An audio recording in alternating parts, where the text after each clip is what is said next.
नमस्कार, मैं काजल स्वागत करती हूँ आप सभी लोगों का रिएक्शन वीडियो में।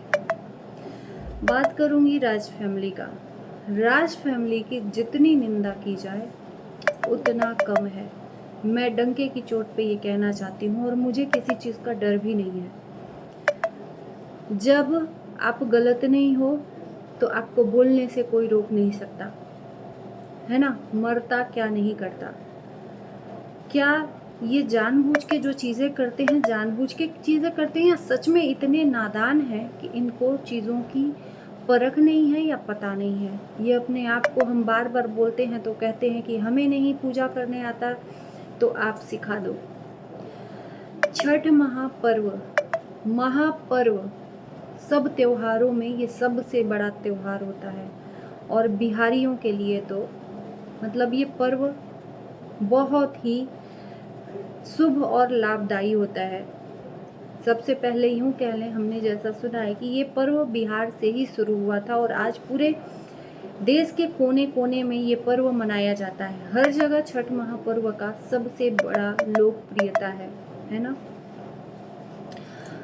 छठ महापर्व में मैंने देखा मनीषा का back to back video. Manisha कहीं पर रोती हुई नज़र आई और वहाँ पर सचिन राज ने ये बोला कि मनीषा की गोद सुनी हुई है, इसीलिए मनीषा गीत सुनकर रो दी है। और मनीषा के साथ साथ अप्सरा मोम भी रोई।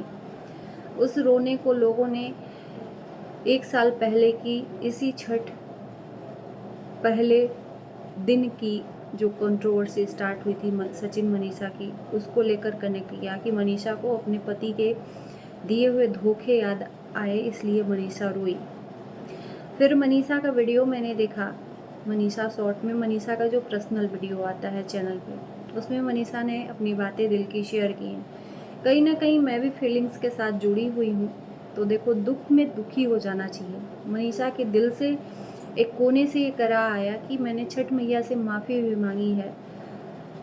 सबकी प्रार्थना जल्दी से स्वीकार करें छठ मैया। और एक दिल में जो टीस था वो माँ न बनने का, वो दिखा कि अगले साल मैं उठाती छठ का व्रत, लेकिन अगले साल 2 मास लग रहा है, तो उसके बाद वाला जो आएगा उसके बाद मैं छठ ज़रूर उठाऊंगी।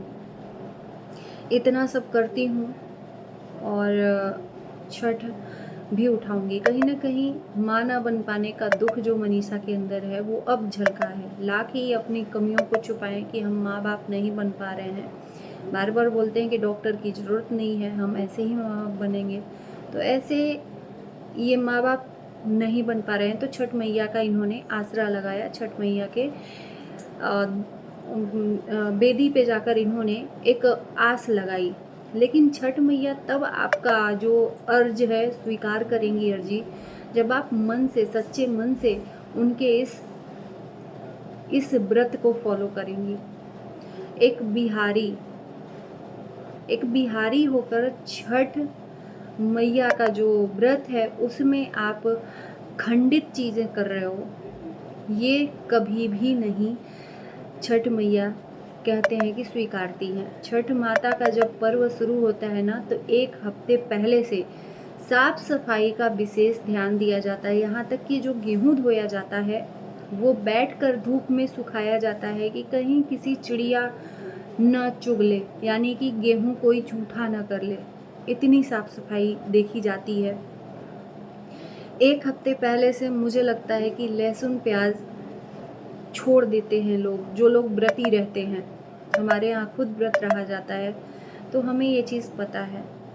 हैं तो हम यूपी से, लेकिन हम जितना हो सकता है, बहुत डर लगता है छठ माता के व्रत में कि कोई ऐसी चूक ना हो जाए कि छठ मैया का जो प्रकोप है हमारे ऊपर आए। क्योंकि छठ मैया का जो होता है ना, एक दिल से कनेक्शन, उनकी कहीं छवि आपको नहीं दिखती है, लेकिन एक कनेक्शन बना रहता है। और कहते हैं सच्चे दिल से, सच्चे मन से जो भी मांगोगे छठ माता ज़रूर पूरा करती हैं। और हमारे परिवार में तो छठ माता का बहुत ज़्यादा कृपा है, इसीलिए हम लोग एक एक कदम फूंक फूंक के रखते हैं। एक एक चीज़ों को बहुत सी सलीके से, बहुत सोच समझ के रखते हैं कि कहीं ऐसी छूट ना हो जाए, कहीं ऐसा चूक ना हो जाए, कोई ऐसी गलती ना हो जाए हमसे।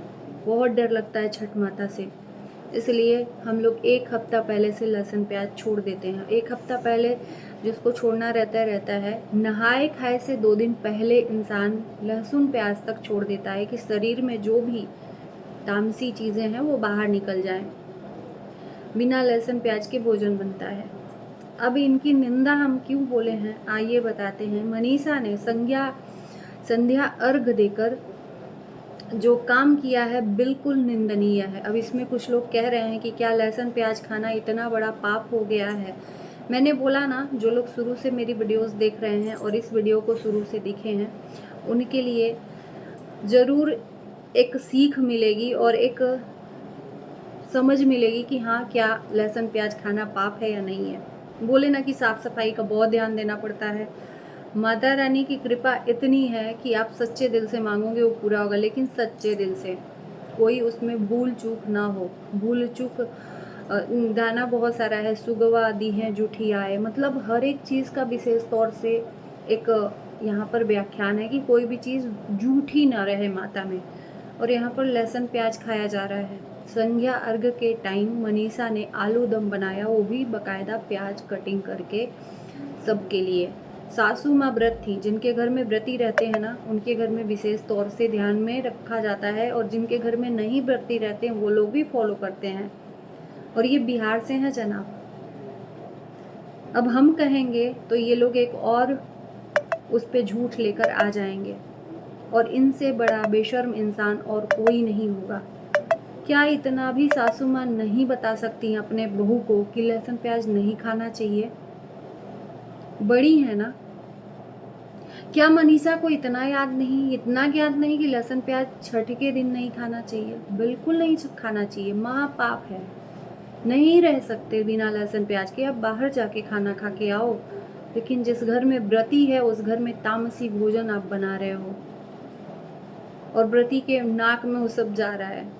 वाह, ये आप ही लोगों से उम्मीद भी लगाई जा सकती है, क्योंकि आप भगवान का अपमान करने में पीछे नहीं हटते हो। कभी कृष्ण भगवान को कॉलिन से साफ करते हो, कभी महादेव को वेसिंग में ले जाकर टंकी के पानी से स्नान कराते हो, कभी हनुमान चालीसा को अपने पिछवाड़े रखकर मंदिर को सफाई करते हो। ये सब चीज़ें आप ही से उम्मीद लगाई जा सकती हैं, और बार बार मनीषा का ऐसे चीज़ें क्यों दिखाई जाती हैं? मैं पूछना चाहती हूँ कि मनीषा की ऐसी चीज़ें क्या जानबूझ के दिखाई जाती हैं, या अनजाने में ये सब चीज़ें दिख जाती हैं, या मनीषा इतनी भोली भाली है, इतनी नादान है कि उसे किसी भी चीज़ का पता नहीं है। यार, कौन से भी देश से आई है, अमेरिका से आई है, लंदन से आई है, कहाँ से आई है भाई, इटली से आई है, कि आप बिहार में रहकर, बिहार में गांव में पली बढ़ी, और एक कोई शहर ज़्यादा बड़ा नहीं है, आप जिस घर में शादी करके आए उस घर में आपकी सासू माँ सारी चीज़ें करती हैं, तो आपको इन सब चीज़ों का ज्ञान ही नहीं है, या ज्ञान लेना नहीं चाहते हो? जो भी मनाया वो चीज़ किया। और क्या इनकी सासू माँ इन सब चीज़ों में सिर्फ रंजना के ऊपर रोक टोक लगाती हैं? मनीषा की इन सब चीज़ों को, जो ये सब चीज़ें कर रही हैं ना समझी वाला, रोक टोक नहीं लगाती हैं कि मनीषा की वजह से जो फेमस हुए हैं लोग, उसकी वजह से मनीषा को चाहे जो भी करे बोलने नहीं देते हैं लोग, या बोलते नहीं हैं लोग? बहुत निंदनीय है, निंदा का एक विषय है ये, कि आप लहसुन प्याज उसी संध्या अर्घ के दिन आप बना खा रहे हो। चलो सुबह में अर्घ देकर बनाते खाते तो एक तरह से हम लोग मान लेते कि हो गया व्रत पूरा, अब बना खा सकते हैं। हमारे घर तो आज भी नहीं बना है, आज भी नहीं बना है। और इनके यहाँ संध्या अर्घ में ये सबके लिए आलू दम बना रही हैं प्याज और लहसुन डालकर। क्या बात है?